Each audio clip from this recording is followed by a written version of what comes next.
అదే RTV app వార్తల్ని క్షణాల్లో చదివే అవకాశం ఉంటుంది. ఒక న్యూస్ పేపర్, ఒక టెలివిజన్ ఛానల్ మీ చేతుల్లో ఎప్పుడూ ఉంటాయి. దేశవ్యాప్తంగా కార్మికులు, రైతులు, ప్రజలు ఎదుర్కొంటున్నటువంటి సమస్యలు పరిష్కరించాలని చెప్పి 26వ తారీఖున అన్ని చోట్ల బహిరంగ సభలు జరగబోతా ఉన్నాయి.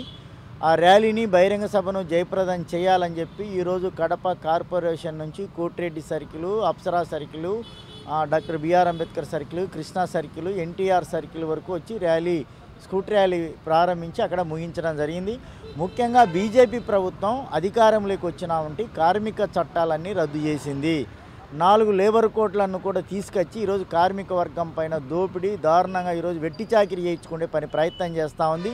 దీనిని కార్మిక సంఘాలుగా, సిఐటిగా, ఏఐటీస్గా, రైతు సంఘాలు, వ్యవసాయ కార్మిక సంఘాలుగా తీవ్రంగా వ్యతిరేకిస్తూ ఉన్నాం.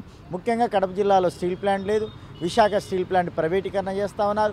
స్కీమ్ వర్కర్లకు మినిమం జీతం లేదు, ఆప్కాస్ వర్కర్లను పర్మనెంట్ లేదు. కాబట్టి మినిమం 26,000 వేతనం ఇవ్వాలని చెప్పి ఈరోజు కార్మిక సంఘాల తరఫున ప్రత్యేకంగా డిమాండ్ చేస్తాం. రెండోది ఏమిటి, ఈరోజు రైతులకు గిట్టుబాటు ధర కల్పించే చట్టం ఏమాత్రం ఉన్నా కూడా అమలు కాని పరిస్థితి లేదు. వ్యవసాయ కార్మికులకు సంబంధించి మినిమం 200 పని లేదు, రోజు కనీసం 30-40 రూపాయలు కూడా పడే అన్యాయమైన పరిస్థితి ఉంది. కాబట్టి మినిమం 600 రూపాయలు ఇవ్వాలని చెప్పి డిమాండ్ చేస్తున్నాం. కాబట్టి కార్మిక వర్గం ఎదుర్కొంటున్న సమస్యలు తక్షణమే పరిష్కరించాలని చెప్పి, పబ్లిక్ సెక్టార్ను కాపాడాలని, ప్రభుత్వ ఉద్యోగుల రక్షణగా, భద్రతగా ఈరోజు లేబర్ కోడ్లను రద్దు చేయాలని చెప్పి కార్మిక సంఘాల తరఫున రేపు 26వ తేదీ కార్యక్రమాన్ని జయప్రదం చేయాలని మీ తరఫున ప్రత్యేకంగా విజ్ఞప్తి చేస్తూ ఉన్నాం.